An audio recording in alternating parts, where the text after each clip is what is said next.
Ipinapakita ng Bulkang Kanlaon at posibleng phreatic explosion nito kung saan maraming pamilya at individual ang naaapektuhan.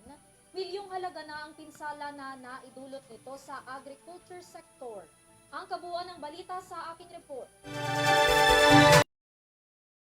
Sa isang panayam, sinabi ni Office of the Civil Defense at spokesperson Director Edgar Posadas na tinatayang aabot na sa 104 million pesos ang pinsalang naidulot ng pag-aalboroto ng Mount Kanlaon sa sektor ng agrikultura sa Western Visayas at Central Visayas. Ayon kay Posadas, batay daw yan sa inisyal na report ng Department of Agriculture o DA. Sa tala ng National Disaster Risk Reduction and Management Council o NDRRMC, apektado dyan ang nasa mahigit 800 ektarya ng mga lupain na nasira mula sa mga magsasaka. Katumbas daw yan ng hindi bababa sa 3,900 metric tons na produksyon ng mga produktong agrikultura. Apektado rin ang kabuhayan ng nasa mahigit 1,700 magsasaka at mangingisda. Sinabi naman ng tagapagsalita ng OCD NDRRMC na pinagsama-samang tulong na raw mula sa mga kinauukulang ahensya ang kanilang naipaabot sa mga apektadong rehiyon.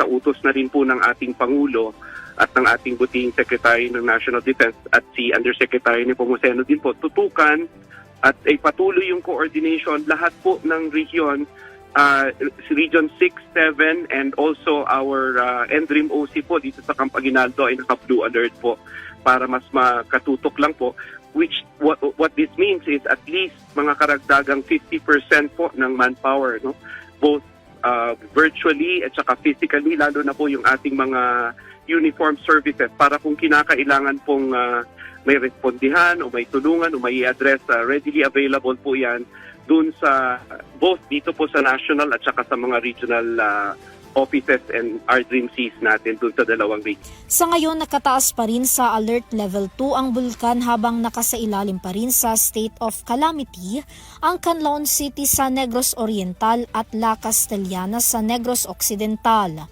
Matatanda ang June 3 nang magkaroon ng explosive eruption ng Mount Canlaon na nagdulot ng makapal na usok at pag-ulan ng mga abo na nakaapekto sa mga kalapit nitong bayan. Para sa URTV News, Vanessa Cleofas sumasaludo sa bawat Pilipino.